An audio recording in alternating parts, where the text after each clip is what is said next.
नमस्कार दोस्तों, मेरा नाम है चिराग गोठी। आज दरअसल हम ये जानने की कोशिश करेंगे जो राज कुंद्रा के खिलाफ मामला दर्ज हुआ था, जिसमें उनकी गिरफ्तारी हुई है, पुलिस रिमांड पर है। ऐसे में अब कौन कौन से सबूत हैं क्राइम ब्रांच के पास मुंबई की, जो अब इस केस को आगे किस तरह से देखा जाए।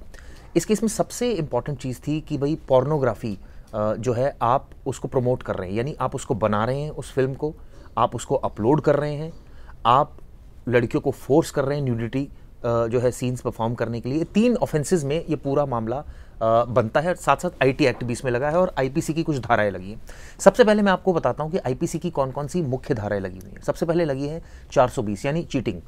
इसमें जो शुरुआत में एक लड़की आती है पुलिस के पास, वो कंप्लेंट करती है कि राज कुंद्रा की जो कंपनी है वो एक तरह से उनको फोर्स कर रही है न्यूडिटी परफॉर्म करने के लिए, और जब उन्होंने मना किया तो धमकाया गया। इस बेसिस पर मुकदमा हुआ और जब पूरी जांच हुई तो पूरा मामला खुला।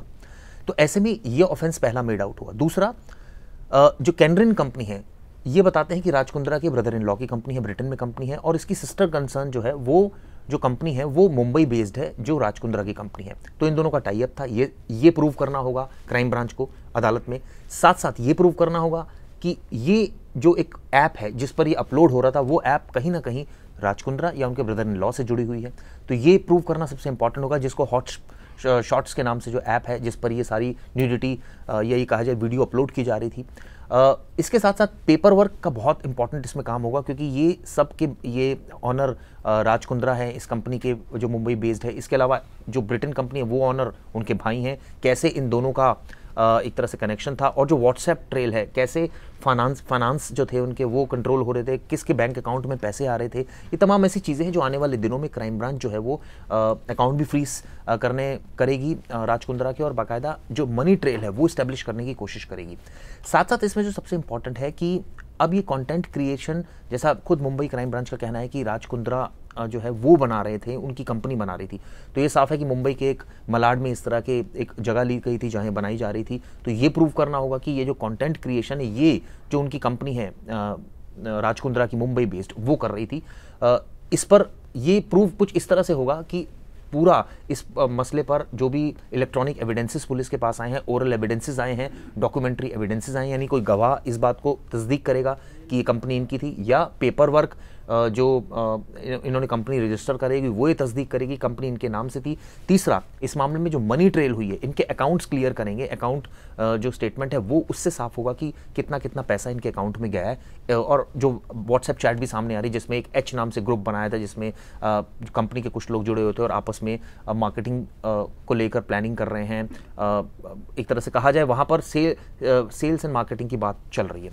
तो ये ऐसी चीज़ें हैं जो इलेक्ट्रॉनिक एविडेंसेस, डॉक्यूमेंट्री एविडेंसेस और एक तरह से कहा जाए ओरल एविडेंसेस, ये तमाम एविडेंसेस जब मिक्सअप होंगे तो पूरा केस स्ट्रांगली जो है वो क्राइम ब्रांच रखेगी। क्योंकि इसमें कहीं भी एक भी डॉक्यूमेंट अगर ये रहा कि ये कंपनी से नहीं, इस कंपनी से जुड़े हुए हैं कुंद्रा, और उसके बाद इस कंपनी ने ये ऐप जो है वो उससे टाई अप था और ये ऐप पर ये अपलोड किया जा रहा था, और ये अपलोड जो किया जा रहा था, ये जो कंटेंट क्रिएशन था, ये कंपनी बना रही थी, ये लोग शामिल थे।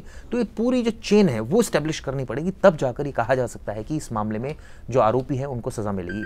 इस बारे में हमने सुप्रीम कोर्ट के सीनियर एडवोकेट से भी बात की। सुनिए वो क्या कहते हैं। राज कुंद्रा के खिलाफ काफी सीरियस एलिगेशंस लगाए गए हैं कि उनके लोग लड़कियों को बहला फुसला के धोखाधड़ी से उनके वीडियोस उतारते थे, और उसके बाद राज कुंद्रा के ओन ऐप से उनको एडवर्टाइज करके बेचा जाता था। ये काफ़ी सीरियस एलिगेशंस हैं और इसमें काफ़ी सीरियस सेक्शंस लगाए गए हैं। उनके खिलाफ सेक्शन 420 लगाया गया है जो फर्जीवाड़ा धोखाधड़ी का है, चीटिंग का ऑफेंस है, जिसमें 7 साल की सज़ा और फाइन का प्रावधान है। साथ में उनके खिलाफ सेक्शन 292 लगाया गया है, जो कि किसी भी ऐसे ऑब्सीन मटेरियल होता है उसको बेचने के लिए उसकी सज़ा होती है।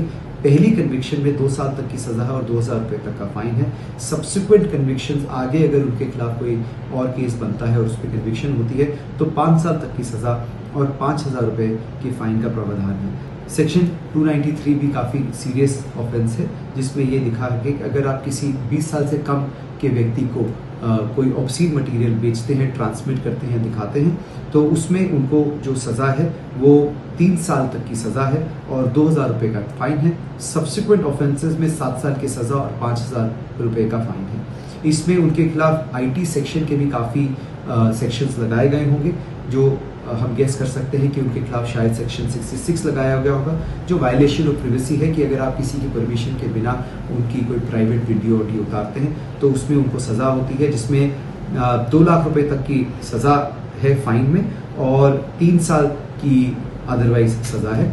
सेक्शन 67 भी उनके खिलाफ लगाया जा सकता है, जो कि ऐसे किसी ऑब्सीन मटेरियल को ट्रांसमिट करा जाए, पब्लिश करा जाए, ट्रांसमिट करा जाए। तो अगर जो ऐप है वो एक जगह से दूसरी जगह इसको ट्रांसमिट कर रहा है तो उसकी जो सज़ा है वो 3 साल तक की सज़ा और 5 लाख रुपए तक का फाइन है, और सब्सिक्वेंट कन्विक्शंस में 5 साल की सज़ा और 10 लाख रुपए तक का फाइन है।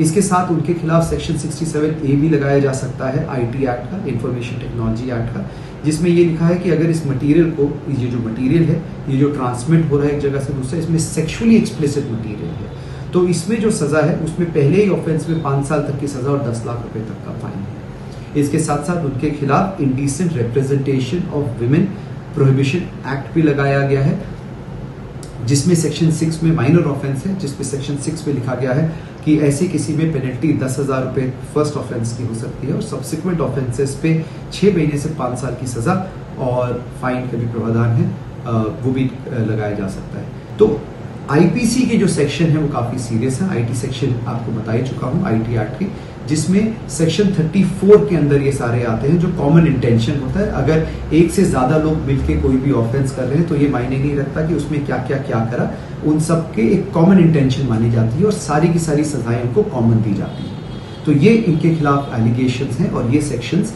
इनके खिलाफ अभी लगाए गए हैं। हमारे देश में कई ऐसे जरूरतमंद लोग हैं जिनकी मदद की गुहार आपके कानों तक नहीं पहुंच पाती। न जाने ऐसे कितने बेबस और मजबूर लोग हैं जो पैसों की वजह से मजबूर हैं। आपकी थोड़ी सी मदद इनकी जिंदगी बदल सकती है, तो क्यों ना मदद के लिए हाथ बढ़ाएं। डोनेट करने या बाकी जानकारी के लिए नीचे दिए गए डिस्क्रिप्शन पर क्लिक करें।